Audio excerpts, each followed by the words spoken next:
As disc golfers, there's a few things we all want. We all want to throw as far as possible, want to throw straight, we want to be able to hit gaps, and we want to be able to play well in the woods. There's a shot that can do that. It's the hyzer-flip.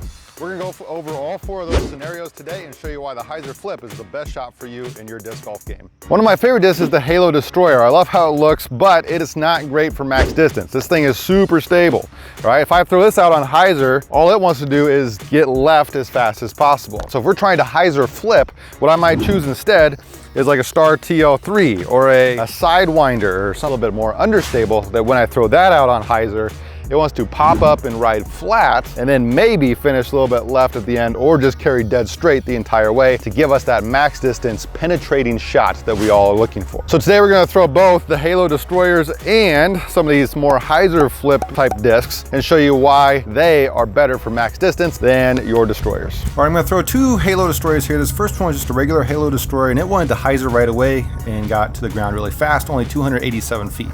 This next Calvin Heimberg Destroyer is very overstable. It also wanted to get left quite a ways, even though I threw it quite a bit higher at 323 feet. These next four discs are going to be more your hyzer-flip type discs. This Juliana Korver Roadrunner went quite a ways straight for a while and then finally hyzered at the end, 395 feet.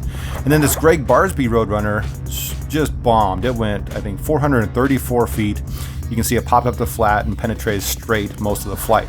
The Star TL3, I wish I would have thrown it just a little bit higher because I think it had quite a bit left on it and it got to the ground at 362 feet. And then lastly, this Control Driver from Discmania popped up the flat and then it had a very controlled hyzer most of the way. All right, so as you saw there, those Halo Destroyers that I threw were in some cases over 100 feet shorter than those discs I was trying to hyzer-flip. So I would go with the disc that can hyzer-flip if I were you. Another benefit of throwing the hyzer-flip shot is that it tends to go pretty straight. A lot of times, if you throw it out there on hyzer, it pops up and then it penetrates straight throughout the entire flight instead of dumping at the end like a lot of your overstable distance drivers do, like we just saw with the Destroyer. We're gonna try to get these to go as straight as possible throwing a hyzer-flip shot. Starting with some putters all the way up to some distance drivers. All right, here's a Paige Pierce Fierce, a pretty understable putter that when you put on hyzer, it pops up to flat and you can see it ride straight the entire way. This next shot with this R Pro Rock is probably the straightest shot that I've ever thrown. It just went dead straight as an arrow the entire flight out to about 350 feet. All right, here's another Greg Barsby Roadrunner shot, almost identical to that first one where we were trying to throw max distance. Very predictable. When you throw on a hyzer, it flips up and goes very straight. And then I want to try a distance driver. Here's just a Star Wraith. I wasn't quite sure based off this flight pattern if I did put it on hyzer, but let's check it out.